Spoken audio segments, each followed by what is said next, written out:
Good morning. And today's going to be 9-6 of diamonds. We are shorthanded a little bit. We've got seven players. I am, I guess, mid early position. Gets to me. I fold. Cutoff open raise is 2.5. We get a 3-bet and he calls. This player's playing 16, 12. Gonna be tight aggressive is what I look at. We can kind of think about, what kind of hands is he raising with. It looks like raise first in stat is about 15%, maybe 17%. Definitely plays position, tends to raise more on the button. I think that hits with your steal percentage as well.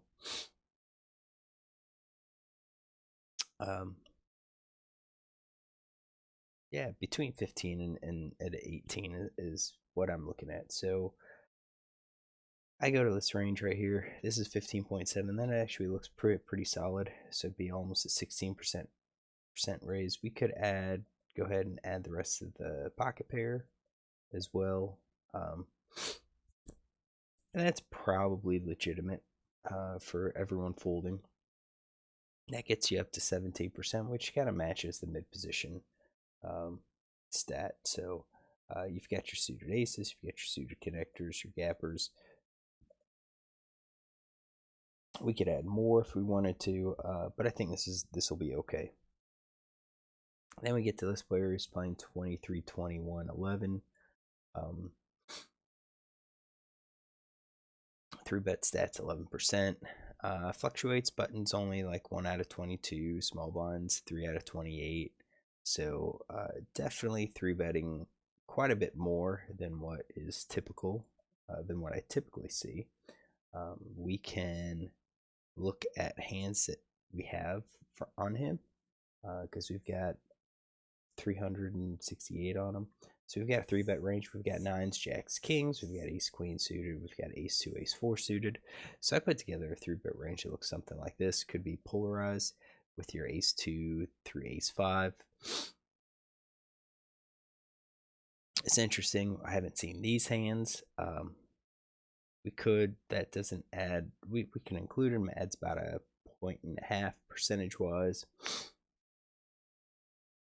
But I think this is looking pretty good for a pretty tight polarized range. So we'll go with it. And then it comes back to this player who calls. And of our notes, we have called 3-bet out of position with ace queen suited. So, we know he has to play with that. His fold to 3-bet after betting is 83%. So I think he folds quite a bit. I'm going to say 3 bets or 4 bets, probably kings plus ace king. And queens, we've got a 3-bet or 4-bet range of queens. We'll probably get rid of those hands. Probably pocket pair.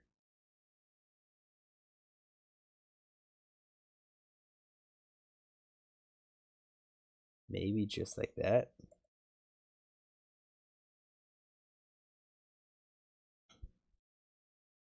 Folds 83%.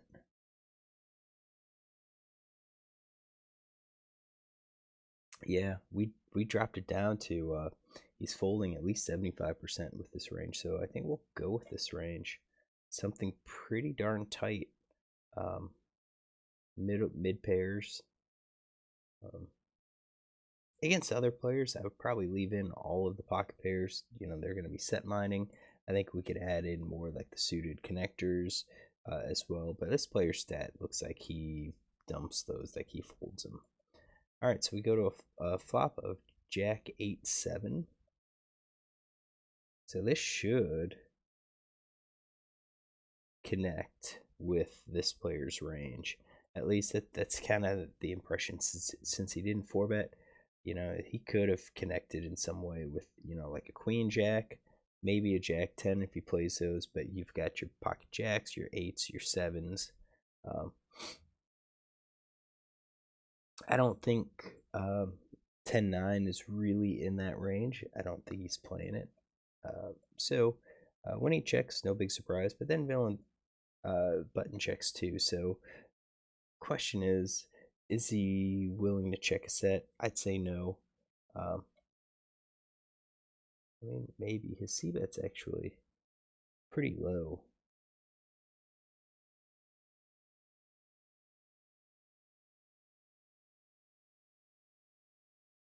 Yeah, it's pretty low, actually.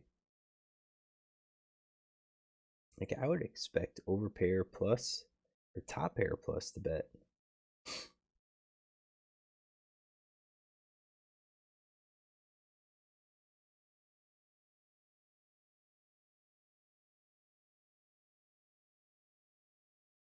I guess that's okay. 67%. He misses. Yeah. I'm gonna go with what I expect. I do expect top pair plus to be betting here. He chose not to, so I don't think he has it. So his range just definitely, or his equity definitely dropped significantly just by checking. I think he probably should have bet. Um,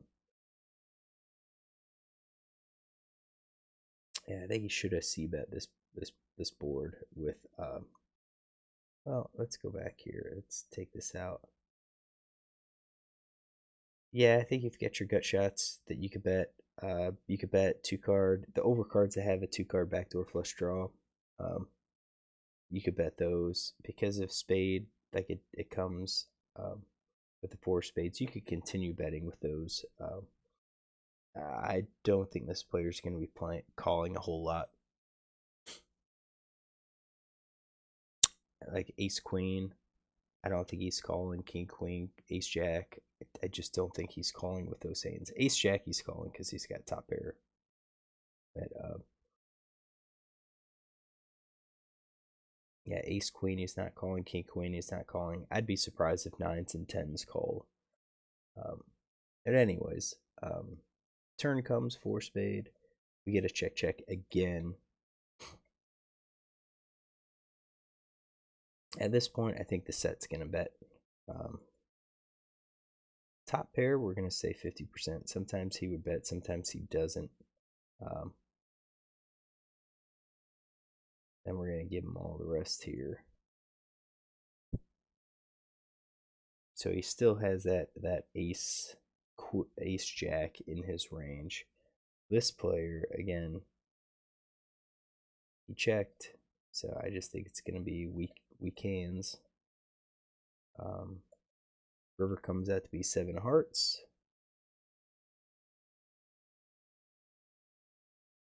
and it goes check check again. So at this point, yeah, I think top pair's betting. Um,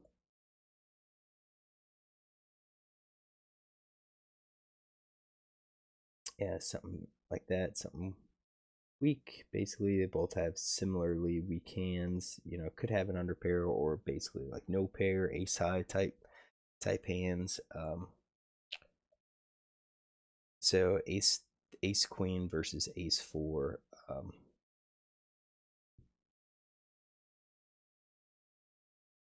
Yeah, he has ace four. Crazy. I think there's hands were misplayed here. So let's get this RFI and cut off and call. I think it was a 9.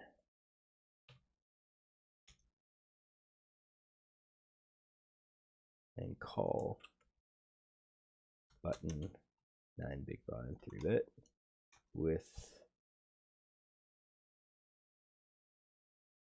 ace queen diamond. He is out of position. Check check check.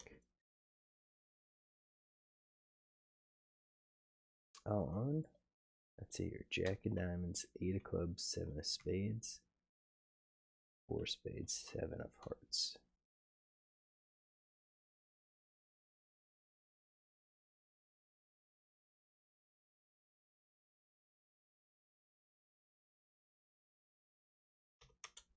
the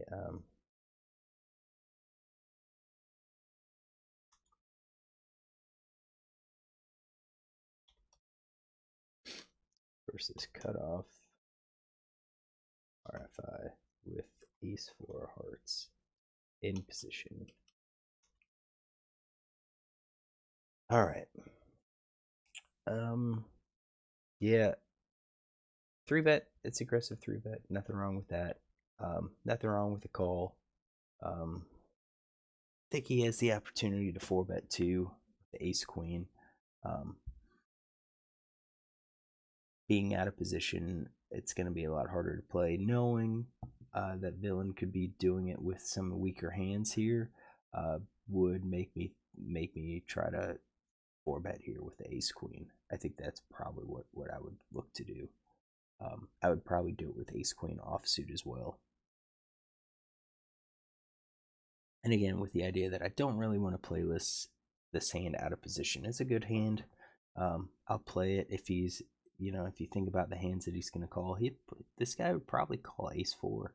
He'll take it. So we build the pot and then we lead out, and it's going to be hard for ace 4 to call in this spot. It really is. It's going to be hard for him to call in any spot. So even on like an ace high, a king high, a queen high board, it's just going to be hard for ace 4 to call if they don't have some sort of draw, some backup to that. That being said, I mean, I understand the call. So the raise for sin, fine. The 3-bet, fine. Sizing seems okay on the flop. I think this guy's check is okay. His check behind, I think, is with his hand, it's okay. I think it's okay for him to do that. He doesn't really have backdoor draws. It's just going to be a pure bluff. And if we look at his range here, I mean, he's going to have more hands that he'll have to give up. But that being said, I do think he could easily fire out a bet here. I think in terms of hands that will fold, you're folding out probably ace queen, folding out king, probably king queen. There's a chance that you can fold out 9s and 10s. So his check's probably not too bad, relatively speaking, but we can check it. So let's check it with GTO. All right, bring GTO over. Let's load this up. Let's get our tree set. All right, so we are going to do out of position range. We'll keep that range set. We will do in position. All right, board was Jack8-7.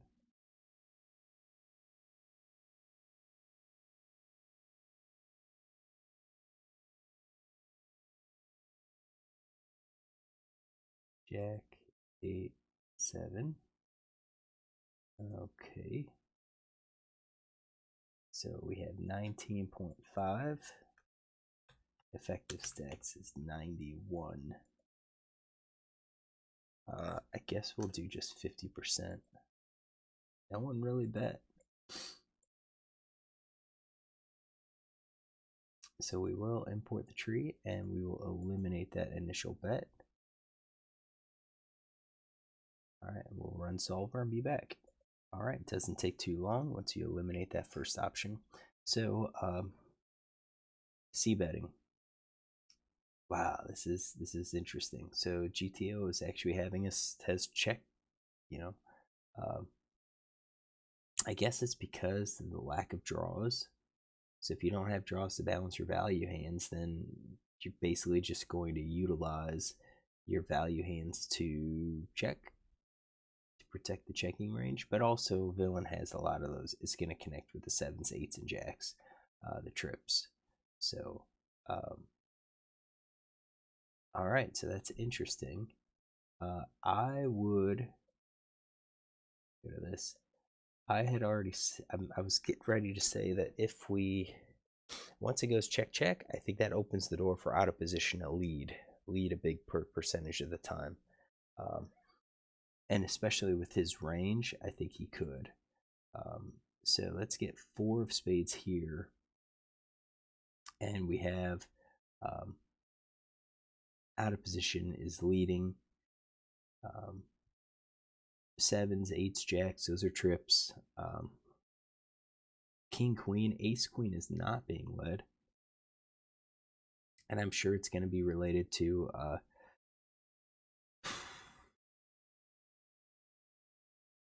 yeah, ace, queen's not being led, and I bet it's related to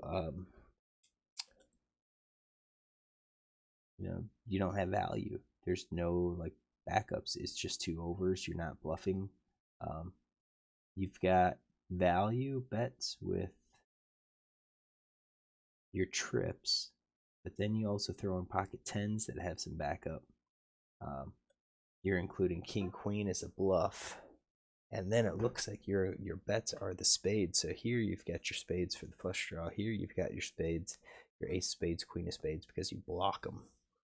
So ace queen of diamonds is a check. So it looks like that's GTO is trying to avoid that exploitative move of just betting and attacking. And then you got ace four villains checking again here, which is good. I mean, looks pretty good. And then you've got check here again. Out of position player, ace fours checking. Yeah, so it looks like they're really just based on their hands. Looks like they played it according to what GTO wants. So, I mean, good for them. It's interesting that GTO says this. I think I would have played it much more exploitative. I would have attacked on the turn, and then once called, I probably would have fired another bet just as a bluff with my ace queen. I understand the check behind. Same thing with the ace four. We don't really have draws, backdoor draws with the ace four. We don't no hearts, no like.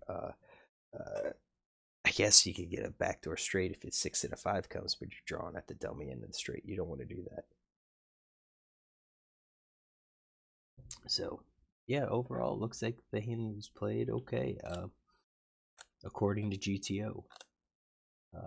But I do think there was opportunity here to attack to take the pot, and that attack would be more exploitative. All right, so hopefully you enjoy this hand. If you do, look tomorrow for another.